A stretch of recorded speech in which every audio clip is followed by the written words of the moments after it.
नमस्कार, मैं हूं दीपाली मिश्रा। एक बार फिर से आप सभी का स्वागत है हमारे चैनल एस न्यूज में। आइए नजर डालते हैं आज की खास खबरों पर। सपा के राष्ट्रीय अध्यक्ष अखिलेश यादव के निर्देश पर सपा का एक डेलीगेशन शाहजहांपुर के निगोही कस्बे में उस जगह पहुंचा जिस जमीन का विवाद चल रहा था और निगोही की एक महिला सभासद ने भाजपा विधायक के पीए पर उसकी जमीन पर जबरन कब्जा करने का आरोप लगाते हुए एक सप्ताह तक धरना प्रदर्शन किया। आज सपा का एक डेलीगेशन निगोही उसी विवादित जमीन पर पहुंचा और जाँच के बाद पूरी रिपोर्ट अखिलेश यादव को देने की बात कही। सपा का ये डेलीगेशन कलेक्ट्रेट पहुंचकर जिला अधिकारी से भी मिला और जमीन कब्जे की पूरी बात डीएम को बताई।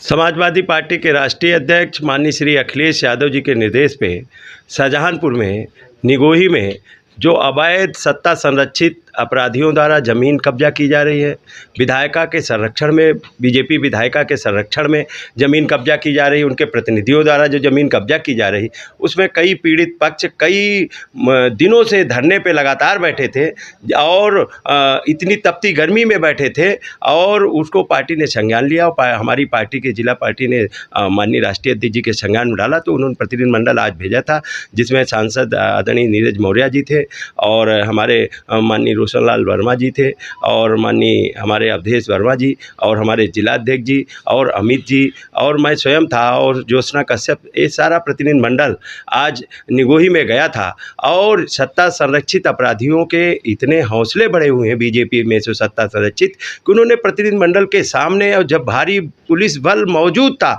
उसकी मौजूदगी में विधायक को घेर के लगातार धमकी दी और इनको जान बचा के भागना पड़ा वहाँ से और प्रतिनिधिमंडल गया था। इसके हम ये क्या अपराध है? तो उत्तर प्रदेश में जंगल राज है जब पुलिस के सामने अपराधियों के इतने हौसले बढ़े हुए हैं कि विधायक को खुलेआम धमकी दे रहे हैं कि मार देंगे, तुमको जान से मार देंगे, और सभी लोगों के सामने दिया है। और कई मीडिया के लोग भी वहाँ उपस्थित थे, कई लोग थे और भारी पुलिस बल उसकी मौजूदगी में जिस तरीके का उत्तर प्रदेश में जंगल राज है, सत्ता पोषित लोग जिस तरीके से माफियागिरी दादागिरी ज़मीनें कब्जा कर रहे हैं, ये तो कुछ कानून नाम की चीज़ नहीं है। हम लोगों ने जिलाधिकारी महोदय से भी कहा है और इस पर तो हम लोगों को भरोसा दिया है। हम लोगों ने मांग की है कि उनके खिलाफ कार्रवाई की जाए और जो अवैध ज़मीनों पे कब्जा किया गया है उसको छुड़वाया जाए और जिसकी ज़मीन है उसको दिया जाए।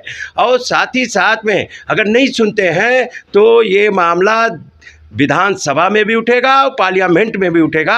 और सत्ता संरक्षित जो अपराध चल रहा है, बीजेपी के शासनकाल में जो गुंडागर्दी चल रही है, अवैध ज़मीनों पे कब्जादारी चल रही है, वो किसी कीमत पे ये समाजवादी पार्टी जो भी अन्याय ये बीजेपी के लोग कर रहे हैं, ये अन्याय देखेगी नहीं और लड़ाई लड़ने का काम करेगी।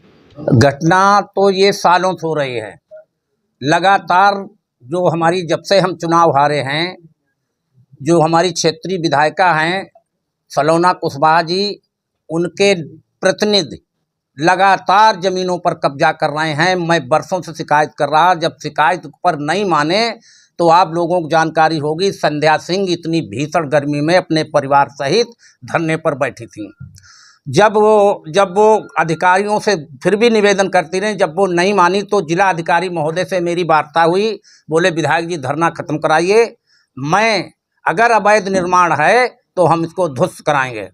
उसके बाद माननीय राष्ट्रीय अध्यक्ष जी ने भी एक टीम गठित की। राष्ट्रीय अध्यक्ष जी से शिकायत की गई कि ऐसे ऐसे समाजवादी पार्टी के समर्थक, उनके कार्यकर्ता, पूर्व विधायक, हम स्वयं, हमारी ज़मीन पर भी कब्जा हो रहा है। तो राष्ट्रीय अध्यक्ष जी ने वहाँ से एक उच्च स्तरीय टीम गठित की जिसमें माननीय हमारे सांसद आउडा नीरज कुशवाहा जी, हमारे पूर्व एमएलसी भाई राजपाल कश्यप जी, हमारे जिला अध्यक्ष जी अमित रिंकू पूर्व एमएलसी, अवधेश वर्मा पूर्व मंत्री और कई लोग थे। जब वहाँ मौके पर पहुँचे, मौके पर वहाँ निरीक्षण करने गए कि कौन सी ज़मीन है, तो उपरोक्त लोग बड़ी संख्या में संगठित होकर आशुतोष उर्फ आशु, उनके विधायिका जी के प्रतिनिधि व उनके 2 भाई और उनके पिताजी और 40 लोग वहाँ पर और मौजूद थे। जैसे हम लोग गाड़ी से उतरे वहाँ पर तुरंत हमें चारों तरफ से घेर लिया और घेरने के बाद कहा कि तुमको पिछली बार मैंने छोड़ दिया, अब तुम्हें जान से मार देंगे, तुम्हें छोड़ेंगे नहीं। हम लोगों ने कहा आखिर ये हो क्या रहा है। जब हम लोगों ने देखा यहाँ की स्थिति बहुत ख़राब है, पुलिस प्रशासन कोई मदद नहीं कर रहा, तो जब ही हम लोग गाड़ी पर बैठ के वहाँ से चलने लगे, पुलिस की मौजूदगी में फिर हमारी गाड़ी घेरी, आगे घेर लिया। तो हम लोग वहाँ इससे स्थिति न खराब हो, इसलिए हम वहाँ से हम लोग चले आए। उसकी शिकायत जिला अधिकारी जी से भी किया है, पूरी घटनाक्रम बताया। और इतने भारतीय जनता पार्टी इतने सत्ता शासन में चूर है कि लगातार हमारे लोगों को गुंडा बनाकर जेल भेजा जा रहा है, हमारे लोगों के ऊपर फर्जी मुकदमा कायम कराए जा रहे हैं, लेकिन पुलिस प्रशासन व प्रशासन सुनने को तैयार नहीं।